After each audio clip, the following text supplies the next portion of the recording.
श्री स्वामी समर्थ।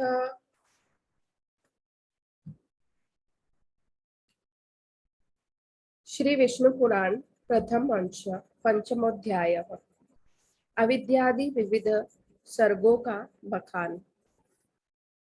श्री मैत्रेय बोले, हे विप्र श्रेष्ठ, स्वर्ग के प्रारंभ में भगवान ब्रह्मा जी ने पृथ्वी, आकाश और जलवासी देव, ऋषि, पितृगण, दानव, मनुष्य, तिर्यक और वृक्षादि को जिस प्रकार रचा तथा जैसे गुण, स्वभाव और रूप वाले जगत की रचना की, वह सब आप मुझसे विस्तार से बतलाइए। श्री पराशर बोले, हे मैत्रेय, भगवान विभु ने जिस प्रकार इस स्वर्ग की रचना की, वह मैं तुमसे कहता हूँ, एकाग्र चित्त होकर सुनो। सर्ग के प्रारंभ में ब्रह्मा जी द्वारा पूर्ववत सृष्टि का चिंतन करने पर पहले असावधानी हो जाने से तमोगुणी सृष्टि का आविर्भाव हुआ। उन महात्मा से पहले तम यानी अज्ञान, मोह महामोह यानी भोगेच्छा, तमिस्त्र यानी क्रोध और अंधतामिस्त्र यानी अभिनिवेश नामक 5 प्रकार की अविद्या उत्पन्न हुई। उसका ध्यान करने पर ज्ञान शून्य, बाहर भीतर से तमोमय और जड़ नगादि यानी वृक्ष, गुल्म, लता, विरुद्ध, तृण रूप 5 प्रकार का सर्ग हुआ। वराह जी द्वारा सर्वप्रथम स्थापित होने के कारण नगादि को मुख्य कहा गया। अतः यह सर्ग भी मुख्य सर्ग कहलाता है। उस सृष्टि को पुरुषार्थ की असाधिका देखकर उन्होंने फिर अन्य सर्ग के लिए ध्यान किया तो तिर्यक स्तोत्र सृष्टि उत्पन्न हुई। यह सर्ग वायु के समान तिरछा चलने वाला है, अतः तिर्यक स्तोत्र स्रोत कहलाता है। ये पशु, पक्षी आदि नाम से प्रसिद्ध है और प्रायः तमोमय, विवेक रहित, अनुचित मार्ग का अवलंबन करने वाले और विपरीत ज्ञान को ही यथार्थ ज्ञान मानने वाले होते हैं। ये सब अहंकारी, अभिमानी, 28 वधों से युक्त आंतरिक सुख आदि को ही पूर्ण रूप से समझने वाले और एक दूसरे की प्रवृत्ति को न जानने वाले होते हैं।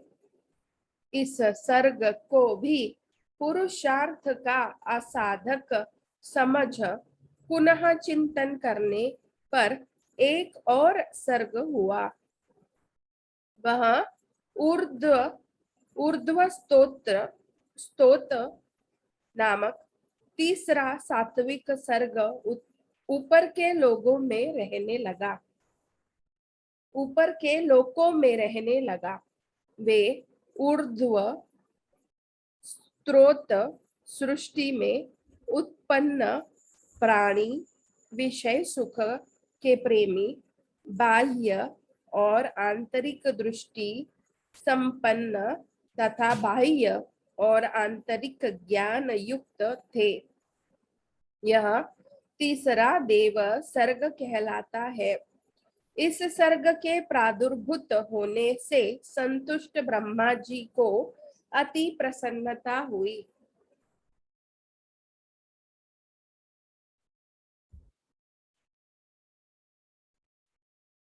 तदोपरांत इन मुख्य सर्गादि तीनों प्रकार का की सृष्टियों में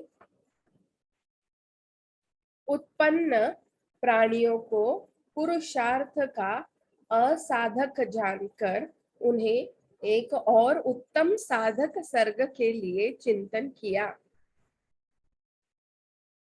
उन सत्य संकल्प ब्रह्मा जी के इस प्रकार चिंतन करने पर अव्यक्त से पुरुषार्थ का साधक अवार्क स्त्रोत नामक सर्ग प्रकट हुआ। इस सर्ग के प्राणी पृथ्वी पर रहते हैं, अतः ये अवार्क स्त्रोत कहलाते हैं। इनमें सत्व, रज और तम तीनों ही की अधिकता होती है, अतः ये दुख बहुल, अत्यंत क्रियाशील तथा बाह्य अभ्यंतर ज्ञान युक्त और साधक है। इस सर्ग के प्राणी मनुष्य है। हे मनि श्रेष्ठ, इस प्रकार अब तक मैंने तुम्हें 6 सर्ग कहे। इनमें महतत्व को ब्रह्मा का पहला सर्ग जानना चाहिए। दूसरा सर्ग तन्मात्राओं का है, जिसे भूत सर्ग भी कहते हैं, और तीसरा वैकारिक सर्ग है, जो इंद्रिय संबंधी कहलाता है। इस प्रकार बुद्धि पूर्वक उत्पन्न हुआ यह प्राकृत सर्ग हुआ। चौथा मुख्य सर्ग है। पर्वत, वृक्षादि स्थावर ही मुख्य सर्ग के अंतर्गत है। पांचवा जो तिर्यक स्त्रोत बतलाया, इसे तिर्यक योनिक भी कहते हैं। छठा सर्ग ऊर्ध्व स्त्रोताओं का है, जो देव सर्ग कहलाता है। सातवां सर्ग अवार्क स्त्रोताओं का है, यह मनुष्य सर्ग है। आठवां अनुग्रह सर्ग है, यह सात्विक और तामसिक है। ये 5 वैकृत सर्ग है और पहले 3 प्राकृत सर्ग कहलाते हैं।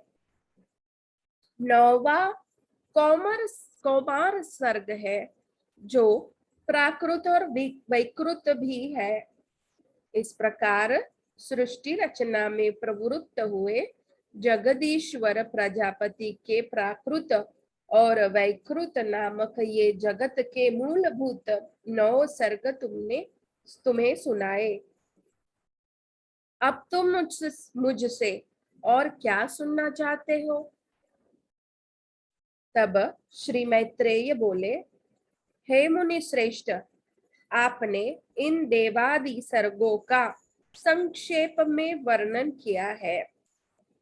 हे मुनि श्रेष्ठ, मैं आपके मुखारविंद से इन्हें विस्तार पूर्वक सुनना चाहता हूँ। श्री पराशर बोले, हे मैत्रेय, संपूर्ण प्रजा अपने पूर्व के शुभाशुभ कर्मों से युक्त है, अतः प्रलय काल में सबका लय होने पर भी वह उन संस्कारों से मुक्त नहीं होती। हे ब्रह्मन, ब्रह्मा जी की सृष्टि कर्म में प्रवृत्त होने पर देवताओं से लेकर स्थावर तक 4 प्रकार की सृष्टि हुई। वह केवल मनोमयी थी। फिर देवता, असुर, पितृगण और मनुष्य, इन चारों की तथा जल की सृष्टि करने की इच्छा से उन्होंने अपने शरीर का उपयोग किया। सृष्टि रचना की कामना से प्रजापति के युक्त चित्त होने पर तमोगुण की वृद्धि हुई, अतः सबसे पहले उनकी जंगा से असुर उत्पन्न हुए। हे मैत्रेय, तब उन्होंने उस तमोमय शरीर को त्याग दिया। वह त्यागा हुआ तमोमय शरीर ही रात्रि है। फिर अन्य देह में स्थित होने पर सृष्टि की कामना वाले उन प्रजापति को अति प्रसन्नता हुई और उनके मुख से सत्व प्रधान देवगण उत्पन्न हुए। तदनंतर उस शरीर को भी उन्होंने त्याग दिया। यह त्यागा हुआ शरीर ही सत्व स्वरूप दिन है। इसलिए रात्रि में असुर बलवान होते हैं और दिन में देवगण बलवान होते हैं।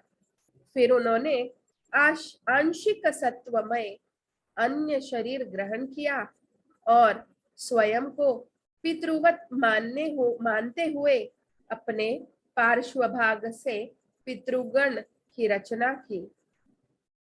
पितृगण की रचना कर उन्होंने उस शरीर को भी छोड़ दिया। वह त्यागा हुआ शरीर ही संध्या है। तपश्चात उन्होंने आंशिक रजोमय अन्य शरीर धारण किए। उससे रज प्रधान मनुष्य उत्पन्न हुए।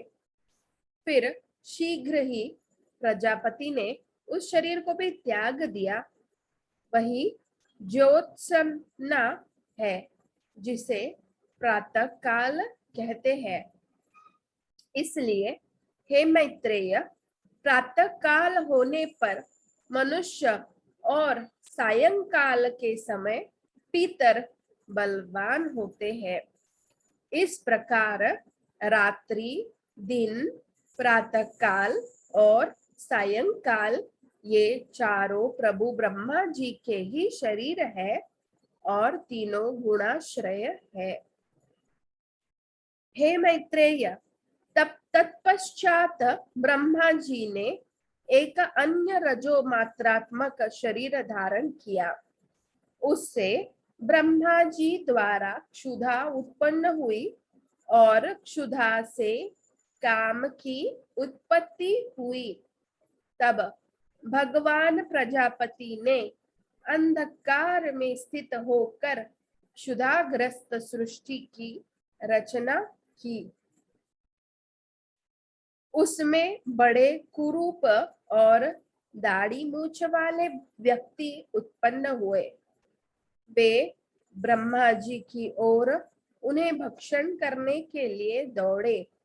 उनमें से जिन्होंने यह कहा कि ऐसा मत करो, इनकी रक्षा करो, वे राक्षस कहलाए और जिन्होंने कहा हम खाएंगे, वे यक्ष कहलाए।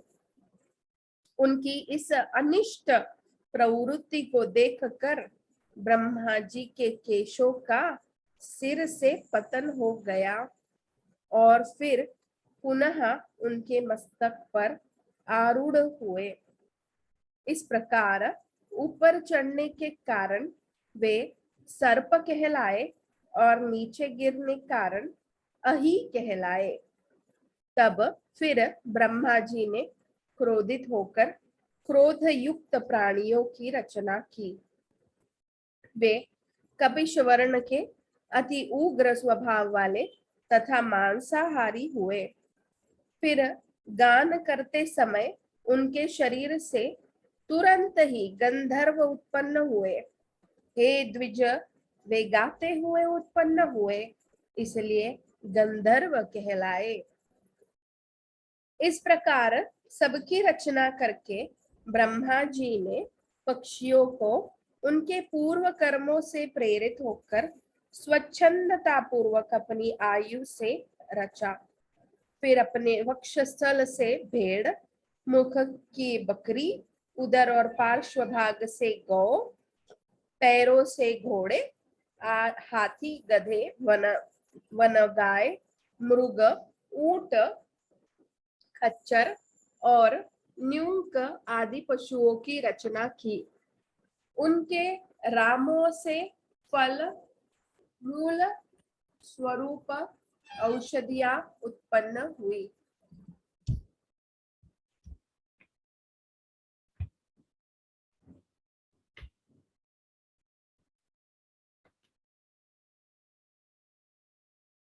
हे द्विजोत्तम, कल्प के आरंभ में ब्रह्मा जी ने पशु और औषधि की रचना करके त्रेता युग के आरंभ में उन्हें यज्ञादि कर्मों में सम्मिलित किया। गौ, बकरी, पुरुष, भेड़, घोड़े, खच्चर और गधे ये सब गांव में रहने वाले पशु हैं। जंगली पशु है श्वापद, दो खुरे वाले, वनगाय आदि, हाथी, बंदर और पांचवे पक्षी, छठे जल जीव तथा सातवें सरीसृप आदि। फिर अपने पूर्व मुख से ब्रह्मा जी ने गायत्री, रुक, त्रिवृत सोम, रथंतर और अग्नि नष्टोम यज्ञों को निर्मित किया। दक्षिण मुख से यजु, त्रैष्टुप छंद, पंचदश स्तोम, बृहत साम तथा उक्त की रचना की। पश्चिम मुख से साम, जगति, छंद, सप्तदशोत्तोम, वैरूप और अतिरात्र को उत्पन्न किया तथा उत्तर मुख से उन्होंने एकविंशति स्तोम, अथर्ववेद, आप्तोर्यामाण, अनुष्ठु छंद और वैराज की सृष्टि की। इस प्रकार उनके शरीर से सभी ऊंच नीच प्राणी उत्पन्न हुए। उन आदिकर्ता प्रजापति ब्रह्मा जी ने देव, असुर, पितृगण और मनुष्यों की सृष्टि कर तदनंतर कल्प के आरंभ में यक्ष, पिशाच, गंधर्व, अप्सरागण, मनुष्य, किन्नर, राक्षस, पशु, पक्षी, मृग और सर्प आदि संपूर्ण नित्य एवं अनित्य स्थावर जंगम जगत की रचना की। उनमें से जिनके जैसे जैसे कर्म पूर्व कल्पों में थे, पुनः पुनः सृष्टि में होने पर उन्हीं में प्रवृत्ति हो जाती है। उस समय हिंसा, अहिंसा, मृदुता, कठोरता, धर्म, अधर्म, सत्य, मिथ्यादि सब अपनी पूर्व भावना के अनुरूप उन्हें प्राप्त हो जाते हैं। इसी से ये उन्हें अच्छे लगने लगते हैं। इस प्रकार विधाता ने ही स्वयं इंद्रियों के विषयभूत और शरीर आदि में विभिन्नता और व्यवहार को उत्पन्न किया है। उन्होंने कल्प के आरंभ में देवता आदि प्राणियों के वेदानुसार नाम रूप तथा कार्य विभाग को निश्चित किया है। ऋषियों तथा अन्य प्राणियों के भी वेदानुकूल नाम और यथा योग्य कर्मों को उन्हीं ने निर्दिष्ट किया है। जैसे भिन्न भिन्न ऋतुओं के पुनः पुनः आने पर उनके प्रतीक और नाम रूप आदि पूर्ववत रहते हैं, वैसे ही युगादि में भी उनके पूर्व भाव ही देखे जाते हैं। सृष्टि रचना की इच्छा से युक्त वे ब्रह्मा सृष्टि के प्रारब्ध की प्रेरणा से कल्पों को आरंभ में बारंबार इसी प्रकार सृष्टि की रचना किया करते हैं। इति श्री विष्णु पुराणे प्रथमे अंशे पंचमोऽध्यायः। श्री स्वामी समर्थ।